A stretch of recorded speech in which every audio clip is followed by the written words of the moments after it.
Winginane enten pertanyaan, Pak Kiai, apakah sah mandi jenabat tanpa sampo? Angsal napa mboten wudu napa adus jenabat ngangge air mineral? Aja ngegampang sunah, keranten sunah niku keutamaanipun kathah. Sapa wong ngremehke sunah mongko tiyang punika rugi. Sapa wong kok nglakoni fardu-fardune tok berarti wong iku kebujuk. Padahal sesungguhnya mutiara dari fardu itu adalah sunnah. Mulane dadi mantri barang kudune iso ngaji. Dokter barang lho. Muslim Pak? Iya.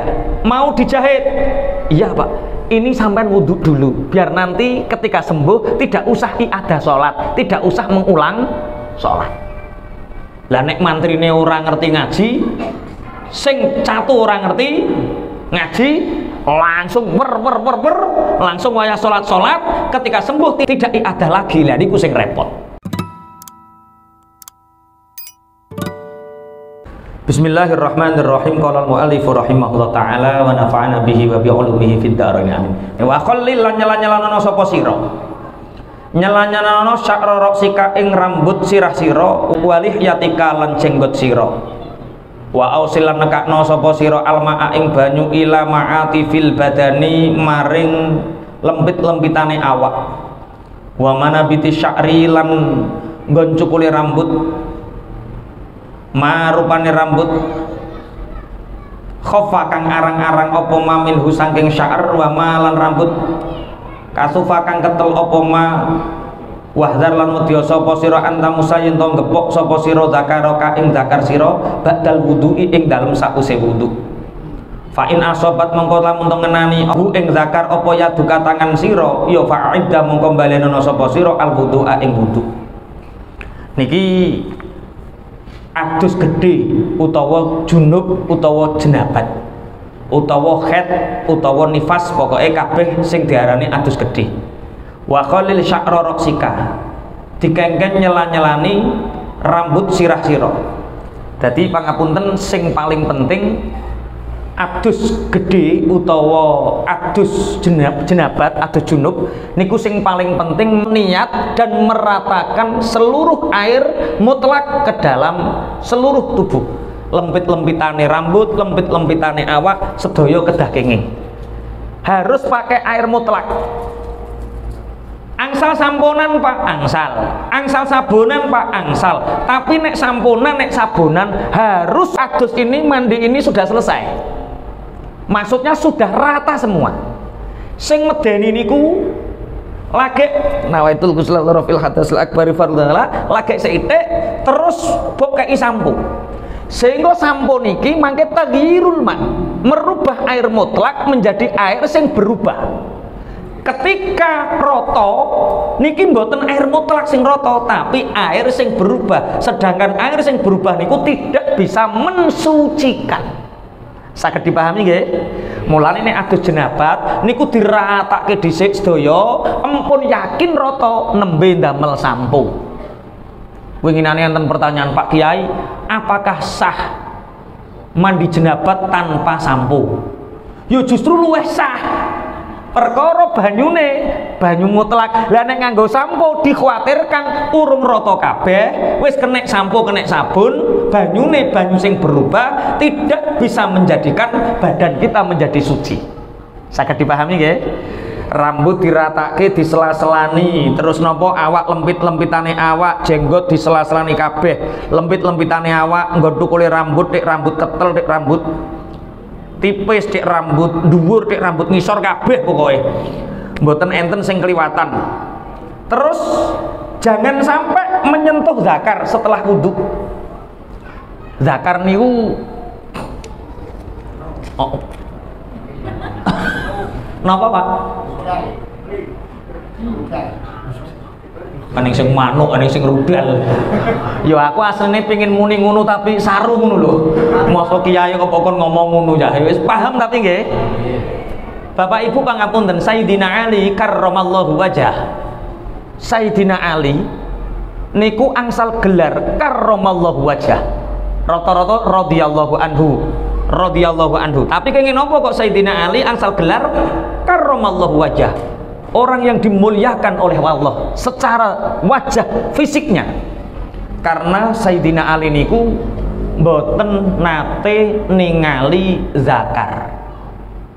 Mboten nate ningali zakar. Piyambake nek adus niku nggih tasik ndamel tutup. Mbah kula diceritani mbah dan kula menyaksikan. Mbah kula niku nek adus mboten purun udo. Masih odoke gremeng kaya apa, piyambake nek adus niku katokan gebyuran karena saking tidak ingin melihat zakar. Termasuk beberapa hal sing nyebabno wong gampang lali niku kakehan ndelok manuke dhewe, Pak. Sampeyan jajal ngapalke Alfiyah utawa ngapalne Quran kok gampang lali, berarti gampang ndelokan sampeyan. Sampeyan pengin cerdas, tinggalno ndelok kuwi. Nomor loro tinggalno ndelok jeneng neng patok kuburan. Dadi nek ana patok kuburan aja waca, niku nggarai gampang lali.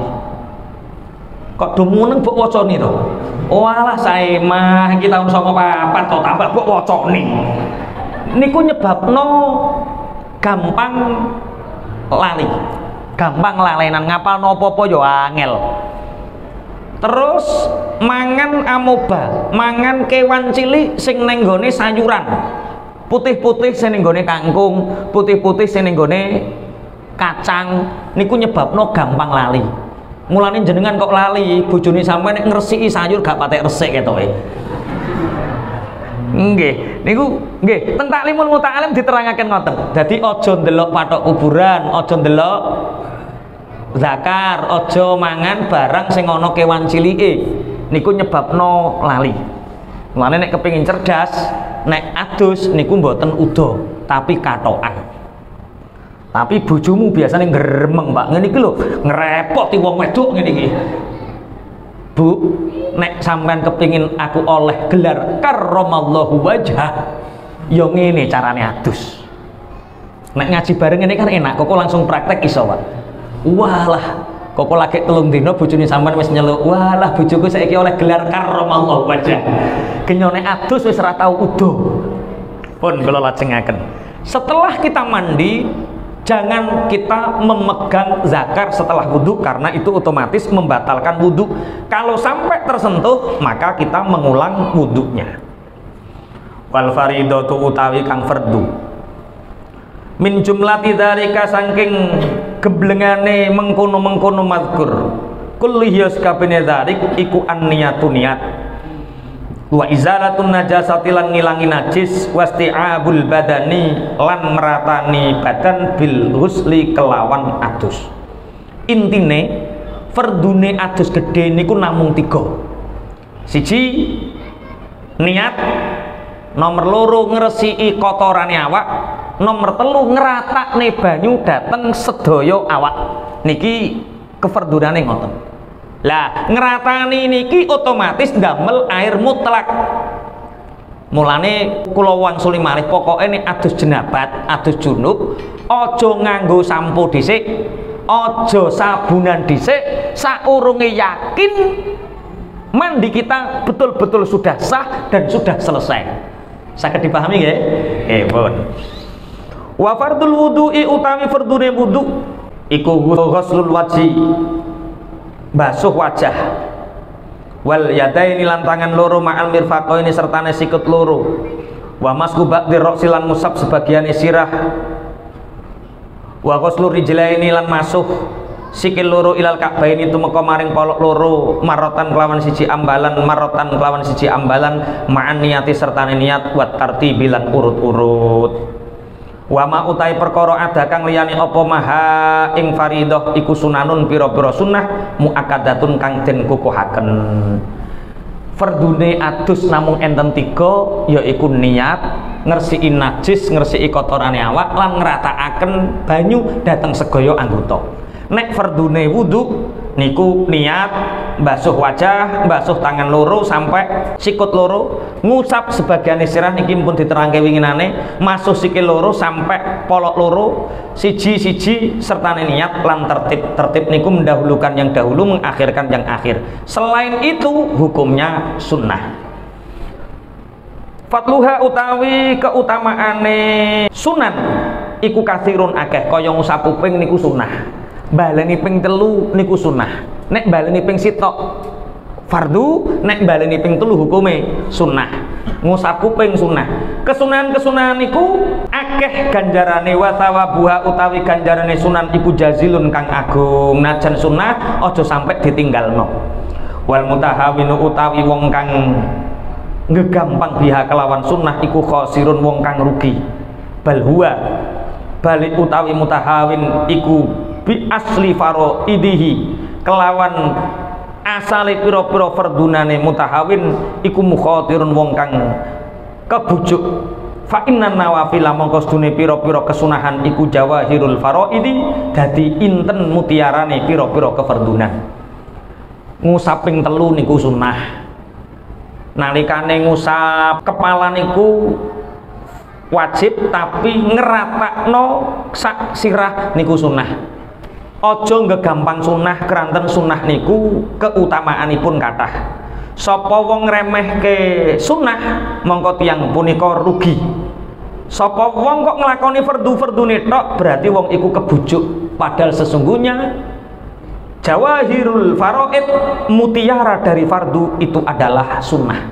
Napa mawon tek salat, tek poso, tek wudu, tek adu jenabat, sunnah aja gampang ditinggalno perkara mutiarane fardu niku wonten sunnah. Niki bab mandi jenabat sampun selesai. Mungkin ada 1-2 pertanyaan sakderenge kula lajengaken, monggo. Assalamualaikum Yai. Air mineral kemasan paket dana sesuci napa boten, matur suwun. Assalamualaikum warahmatullahi wabarakatuh. Waalaikumsalam warahmatullahi wabarakatuh.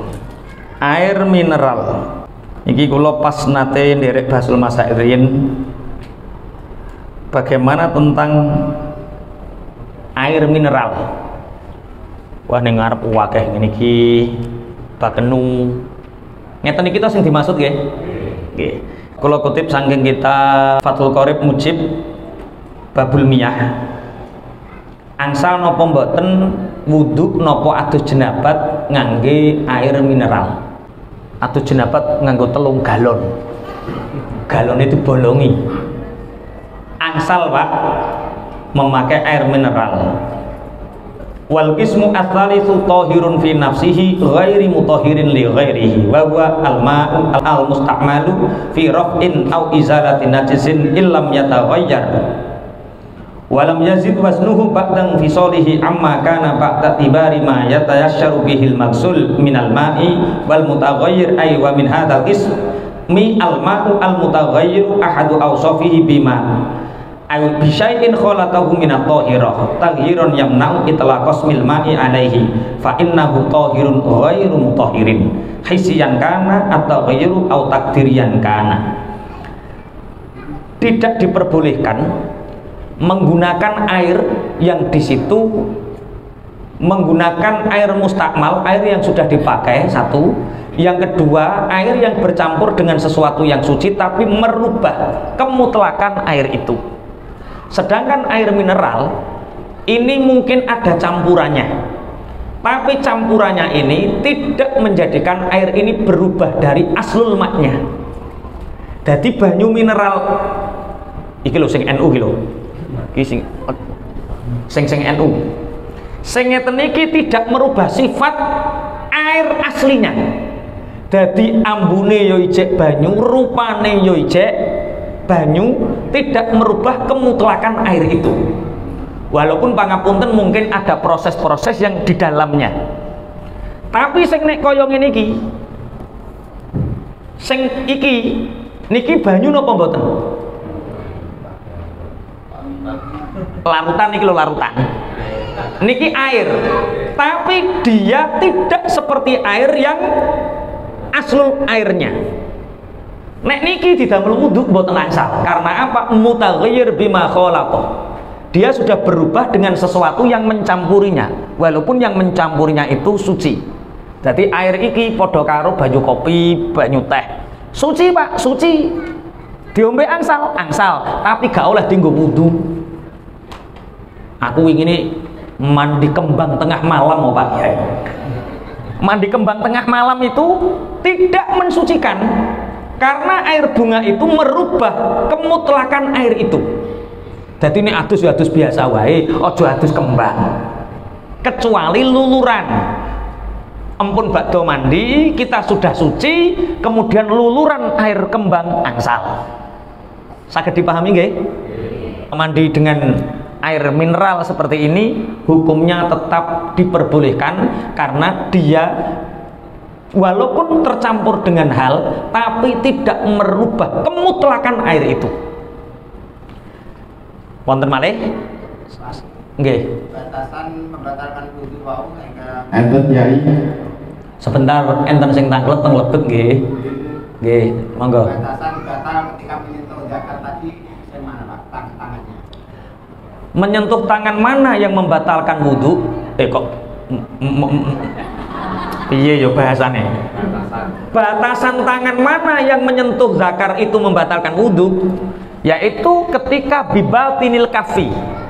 Batinil kafi niku epek-epek ditemplekke. Niki sing ora ketok niki batalne wudhu. Sing ketok mboten batalke wudhu. Makanya wong lanang nek kepingin gak batal wuduke, nek nyentuh ojo bibatinil kafi, ojo sing jero, tapi sing jaba ngeten. Pak.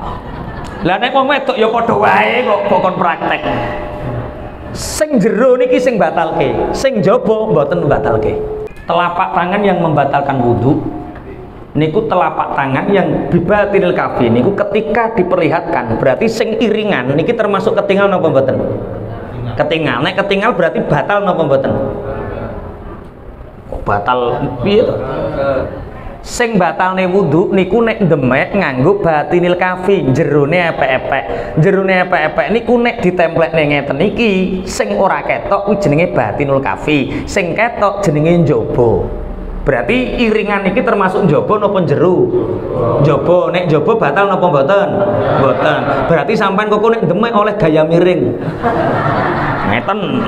Tapi kok ya ewoh gaya miring barang. Kula oh nggih mboten. Kula niku sering guyon karo bojo kula wayah nganten anyar. Saiki ra patek guyon saiki. Dadi termasuk rambut niku fudlah, dianggap fudlah. Dadi rambutnya wong lanang ngepok kukune wong wedok niku mboten batal. Dianggap fudlah. Dadi bojo kula niku sering ayo batal ngono. Ora mau bocah guyon. Kuku nyentuh rambut niku ora batal. Soalnya kuku kalih rambut niku dianggap tidak basyarah, tidak kulit. Tapi kok rasa guyon ngono kok guyon kok reno-reno. Guyone kiai ya ngono, batal ora ngoten. Monggo Bu. Pak jeneng banget nyontanten boten sing masalah mandi wau tapi bocah yatim wau. Menawi orang tuanya menikah lagi, anak itu termasuk bisa disantuni yatim atau boten tersebut. Niki sing kapundhut bapake napa ibuke kok nikah neh? Nggih menawi bapake menawa ibuke ngoten. Bapake menikah melih ngoten niku lho, biar bocah niku termasuk statusnya tuh masih bisa disantuni ya, masuk yatim napa mboten maksud. Oh, mangke kula jelaske apa sing diarani yatim ngoten nggih. Apa sing diarani anak yatim? Batasan anak yatim itu sebatas apa? Sing diarani yatim niku wong sing ditinggal meninggal bapaknya.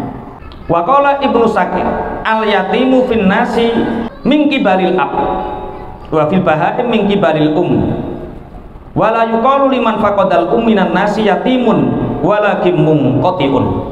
Niki teng kitab Lisanul Arab sing diarani anak yatim inggih punika anak sing ditinggal mati bapake. Iku nek menungso ditinggal mati bapake, anake jenenge anak yatim.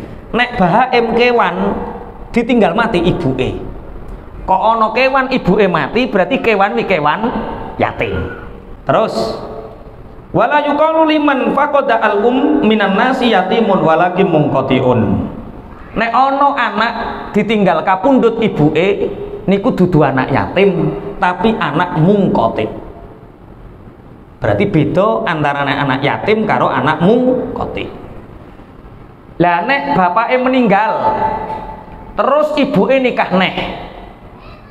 Teng mriki nggih usum, bapake meninggal, ibuke nikah neh usum. Usum nggih. Nek teng nggen kula sing usum kok sing lanang, nek sing ibuke meninggal, sing lanang cuwepet nikah neh. Nek teng nggen kula ibu niku lumara sepah niku ditinggal bapak niku umur 21 tahun. Anake 3 mboten nikah malih. Ngantos sak mangke mboten nikah. Padahal rondo kawit umur 21 tahun. Alasane aku gak pingin nguwalokno anakku, aku kepingin anakku mulya-mulya. Wis cukup tak nikmati uripku model ngoten. Ngoten niku nggih angsal. Terus nikah neh ya luwih apik. Umpama nikah neh ya luwih apik. Apik nikah apa apik ora nikah?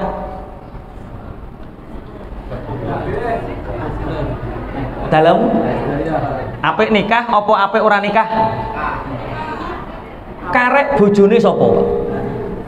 Nek bojone wong ora patek soleh, nikah maneh. Golek bojo sing luwih soleh, perkara sok wong wedok niku ning swarga bareng-bareng karo bojo sing paling akhir.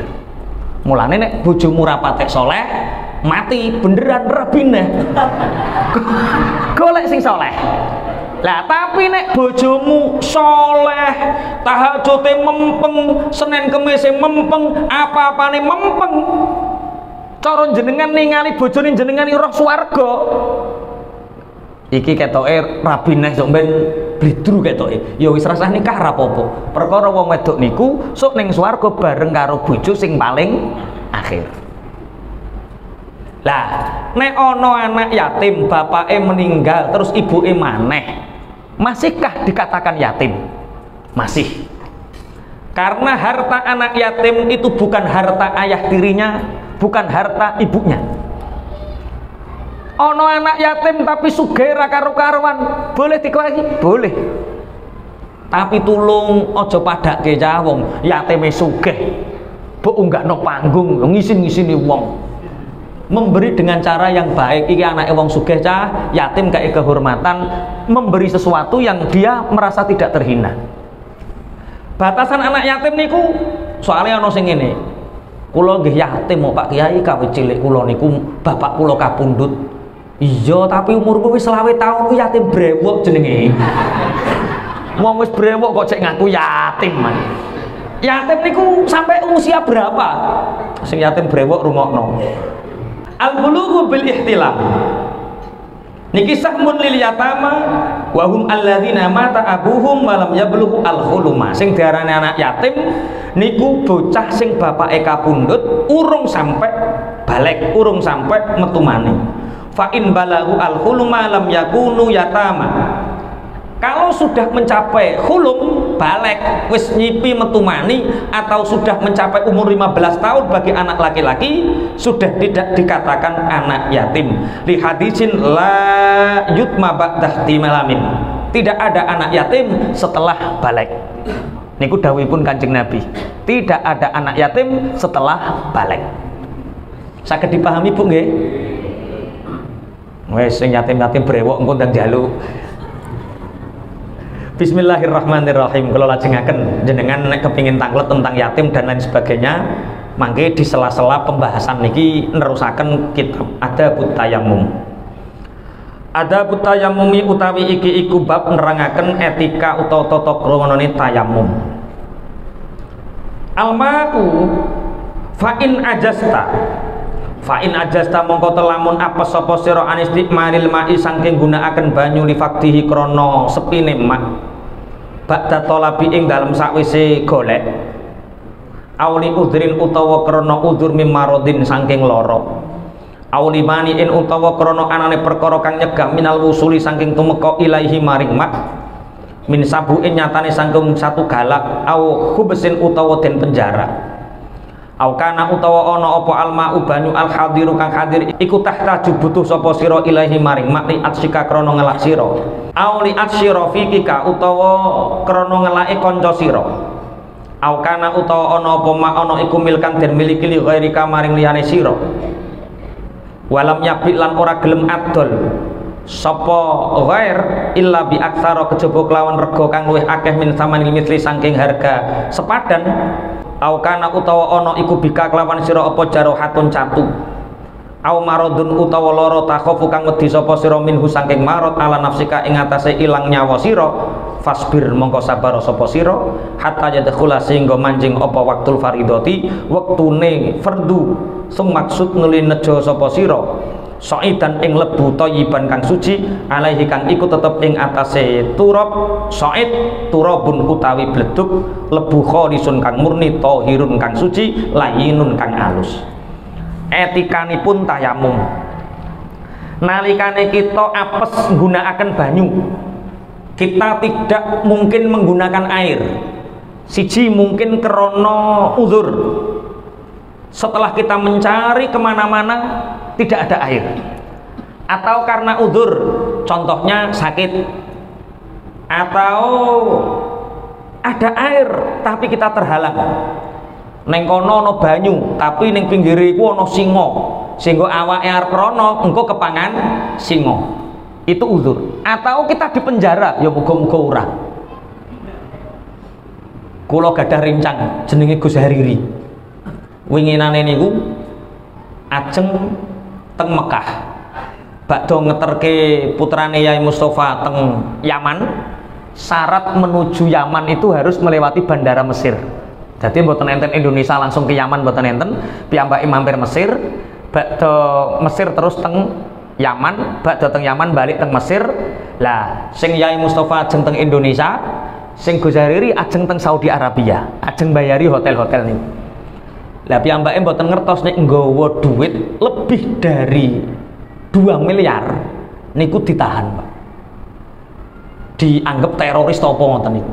Jadi jenengan nek lunga-lunga kok nggawa duit melebihi 100 juta nek iso nggo ATM wae niki nggawa duit sekitar 3M atau berapa teng koper ditahan Pak di penjara Mesir di penjara niku Masya Allah wudhu niku nggih namung air yang mestinya dia gunakan minum digunakno wudhu Masya Allah negara niku gak kaya Indonesia tenan enten gampanganan niku welas asih negara kono dianggap Masya Allah padahal wong ya soleh Pak. Nah niku tuh penjara cerita wis to ojo ketemu pokoknya teng Mesir ono pelajar metu orang nganggo SIM pelajar di penjara Pak seminggu jenengan nggawa kendaraan mobil lali orang nggawa SIM di penjara seminggu nang Indonesia apa enak damai damainya nganggo uang kebijaksanaan nyuwun kebijaksanaan Pak ngoten sakniki mboten enten uang kebijaksanaan perkara nganggo elektronik sakniki Pak pun umpama kita di penjara muga-muga ora terhalang saka air karena ada satu galak utawa banyu niki mu enten iki nek aku wudu ora iso ngombe oh berarti awake dienggo ngombe wae mboten sah wudu utawa dinggo ngelake kanca nek teng Solam Safinah tambah ekstrim ekstrime niku ana asu nurut karo wong ora nurut ana banyu niku dikongkon ngenekno asu sing nurut soale asu nurut niku termasuk muhtaram hewan yang dimuliakan lah nek wong sing ora salat niku termasuk kewan sing ghairu muhtaram aku nerangno Solam Safinah lho ya. Tapi kok sampean ora oleh fatwa eneng wong ora salat. Kowe iki lho karo asu, ape asu ora oleh ngono. Engko bar ngaji tambah didingi wong. Dadi misal ana banyu. Ana banyu ini kita lebih dahulukan mana? Satu orang yang tidak salat, nomor loro ana asu sing nurut, sing melet-melet ngelak. Siji sing ngelak wong tapi ora salat, nomor loro sing ngelak asu tapi nurut. Cara sampean mbok kekno wong sing wong ora salat apa asu sing nurut? Nek kita mesti wong sing ora salat. Nek cara Solam Safinah lebih didahulukan asu sing nurut perkara asu sing nurut niku termasuk muhtaram. Mulane teng kitab Fathul Qorib asu nek pinter niku najis di sepuro. Asu nek pinter alim asune asu alim niku yo rono, stop. Lah niku jenenge asu sing pinter sing alim. Niku najisnya di sepuro. Berburu dengan asu sing pinter niku tidak najis. Tapi nek asune bangkang najis, Pak. Iku asu apa nek sampeyan, Masya Allah. Oh, asu wae lho, alim mulya apa nek? Wah.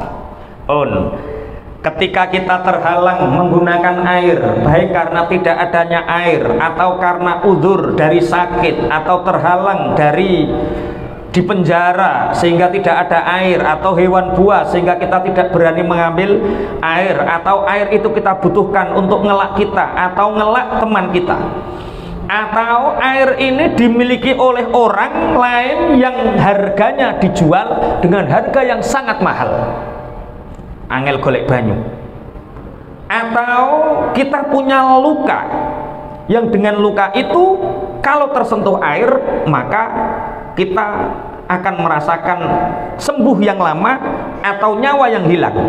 Maka bersabarlah sampai masuk waktu sholat, kemudian gunakanlah debu yang di situ ada beleduknya yang suci, kemudian bertayamumlah. Jadi udzure tayamum niku kathah. Siji, tidak ada air, kemarau panjang. Nomor loro, karena sakit atau karena air dibutuhkan kepada hal yang lebih urgent, atau karena di penjara, atau karena ada air tapi harganya mahal.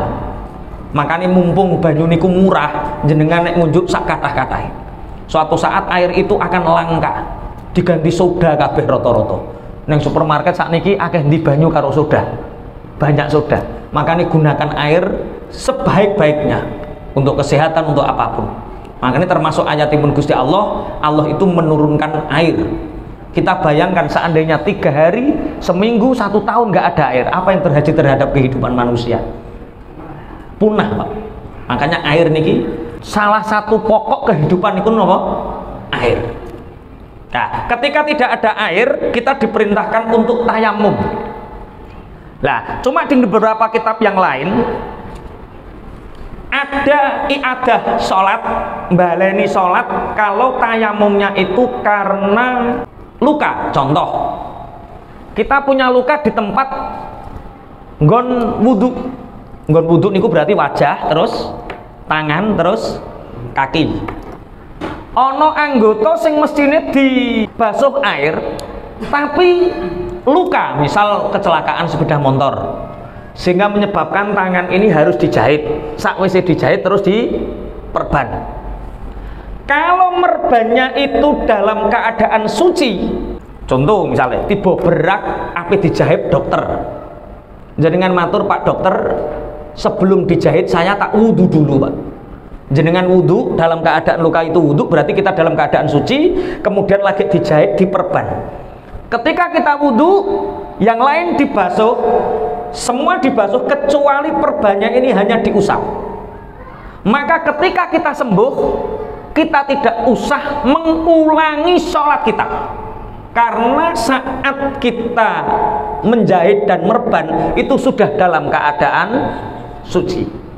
Beda umpomo tiba terus dijahit, kita masih menanggung hadas, kemudian kita wudhu dengan cara mengusap atau mengganti dengan tayamum, maka saat kita sembuh kita wajib mengulang sholat yang kita kerjakan, karena sholat itu pada dasarnya hanya sholat li hurmatil wakti, bukan sholat yang menjadikan betul-betul kita sholat menggugurkan kewajiban. Kita masih punya kewajiban perkara nopo, jahitan ini merbane dalam keadaan kita tidak suci. Saged dipahami nggih? Mulane dadi mantri barang kudune iso ngaji. Dokter barang lho, muslim Pak, iya. Mau dijahit, iya Pak. Ini sampai wudhu dulu, biar nanti ketika sembuh tidak usah iadah sholat, tidak usah mengulang sholat. Lah nek mantrine orang ngerti ngaji, sing catu orang ngerti ngaji, langsung langsung wayah sholat, ketika sembuh tidak iadah lagi. Lah niku sing repot. Fadrib mongko mbaso sapa sira alaihi ing atase turab bikafaika kelawan epek-epek loro sira doman khale wong kang ngumpulaken baina asobi ika ing dalem antarane pira-pira driji sira wan wilan niyata sapa sira niat istibahata fardhi sholati ing amrih kewenangane nglakoni fardune salat wamsah lan ngusapa sapa sira bihima kelawan kafaika wajhaka ing wajah sira kullahu yus kabene wajah marrotan kelawan ambalan wahidatan kang siji wala tatakallaf lan aja merdi-merdi sapa sira isolal hubari ing tumekane bleduk ila manabiti sya'ri maring nggon cukule rambut khofa padha uga arang apa sya'ar au kasufa utawa ketel apa sya'ar sumangzak nuli nyopot apa sapa sira khatamaka ing ali-ali sira wadrib lan mukula sapa sira durbatan kelawan pukulan taniyatan kang kaping pindho mufarrojan hali wong kang belanggaken baina asobi ika ing dalem antarane pira-pira driji sira wamsah lan ngusapa sapa sira bima kelawan asobi yadaika ing tangan sira ma'amir faqaika sertane sikut loro sira. Kemudian setelah itu dadi iki kita bayangkan enggak ada air, tapi muga-muga sak teruse ana air, aja sampai menangi ora ana banyu, rekoso Pak. Carilah tanah yang di situ ada gubar, tanah sing ana bleduke. Dadi ora pasir kali, ora watu gamping, ya lemah-lemah bumi niku lho, sing lembut. Carilah seperti itu yang di situ ada gubar atau bleduknya. Kumpulkan tangan kita, masukkan kumpulnya tangan driji-driji kita, jari-jari kita, plek, rapat, terus tempelkan. Kemudian usapkan ke wajah kita satu kali, plek, usapkan ke wajah kita satu kali. Cara ngusapnya, niki jangan dimungkinkan terjadinya campur antara debu satu dengan yang lain sehingga mustakmal. Jadi carane plek, terus niki sing tengah melu tengah, sing pinggir melu napa? Pinggir. Jadi jangan sampai tercampur. Wajib roto mboten. Kita tidak diperintahkan untuk meratakan. Sing penting bu anggap roto. Jadi tenanan karo anggapan niku beda. Jadi tayamum niku niatnya beda karo wudu. Nek wudu niku niate rak wayah mbasuh wajah. Nek tayamum niate niku wayah njukuk debu. Nah wa itu tayamuma listibahati fardhis sholati fardhonillahi ta'ala. Niat ingsun tayamum perkara ben oleh nglakoni fardhune salat. Dadi tayamum niku ora kok ndadekno awak suci. Tayamum itu hanya menjadikan kita boleh melakukan sholat niku mawon. Tapi ora wajib ngodoni. Plek, plek, terus niki digeduk-gedukno, tangane mbenggang, cari debu yang lain, terus baru diusapkan tangan. Penake tayamum ora wajib roto. Dene kok nemen ketok ora rotone, lagek kalih Imam Ghazali dikongkon baleni ping pindho. Bismillahirrahmanirrahim. Fa illam tastauib mongko lamun to ora ngratakake sapa sira hima ing mirfaqaika yadaika ma mirfaqaika fadrib mongko mukulana sapa sira darbatan kelawan pukulan ukhra kang meneh ila antas tauibah tumeka maring yen to nratakaken sapa sira hima ing yadaika, kecuali ketika kita seperti ini ada bagian loh iki kok jek urung ketok, boleh diulang lagi, digedur-gedurno, ambil lagi, tinggal mengusap anggota yang sekiranya kita masih ragu-ragu belum ratanya. Kemudian sumamsah nuli ngusapa sapa sira ihda kafaika ing salah sijine epek-epek sira bil ukhra kelawan kang meneh wamsah lan ngusapa sira ma ing anggota baina asobi ika ing andalem antarane pira-pira driji sira bitakhlili kelawan nyala-nyalani wasolli lan salata sapa sira bihi kelawan tayamum fardun ing fardhu wahidan kang siji wa malam barang syikta kang karep sapa sira minan nawafili saking pira-pira salat sunah utawa pira-pira kesunahan. Ketika tayamum kita sudah selesai, kita boleh menyela-nyelani ngeten ngedruk-ngedrukno ngresiki ngeten. Setelah itu sholatlah satu tayamum untuk satu fardu. Terus syaratnya lagi harus sudah masuk waktu. Jadi ngeten, zuhur teng mriki jam pinten? 12. Misalkan manjengi jam 12, maka tayamume kudu ngenteni jam 12. Ora oleh tayamum ngenteni jam 10 wis tayamum. Boten angsal. Satu fardu, satu tayamum dan sudah masuk waktu. Kalau sholat sunnah, ketika kita sudah sholat fardu terus sholat sunnah, tidak usah tayamum lagi, karena satu tayamum bisa untuk satu fardu dan untuk semua sunnah. Bisa baca Quran, sholat ba'diyah 4 rakaat, sholat sunat mutlak, pokoknya nek sunnah angsal. Tapi nek fardu hanya untuk satu kali. Fa inarota mengko lamun to ngarepaken sapa sira fardhon ing fardu sanian kang kaping pindho, fastaqnif mongko ngawitana sapa sira lahu maring fardu tayamuman ing tayamum akhara kang meneh. Kalau kita ingin melaksanakan fardu yang lain, maka kita harus melakukan tayamum lagi. Contoh zuhur mau tayamum, kemudian asar, maka kita harus tayamum lagi. Mboten angsal kok zuhur, lah kowe kok gak tayamum neh, aku rung batal kok. Mboten angsal, nek tayamum hanya untuk satu fardu. Mboten angsal asar dengan tayamumnya zuhur. Atau kodok, aku berzuhur dik ben aku zaman nom-noman nakal cah. Aku tobat lagi umur 30, antara 15 sampai 30 uripku mblarah. Aku kepengin ngodoi sholat zuhurku 15 tahun. Jadi zuhur jamaah, sholat zuhur saiki, ba'da zuhur tasik kodok perkara ngodoi sing dik biyen misalnya. Maka sholat kodok itu harus dengan tayamum yang lain, karena kodok itu fardu. Saged dipahami nggih?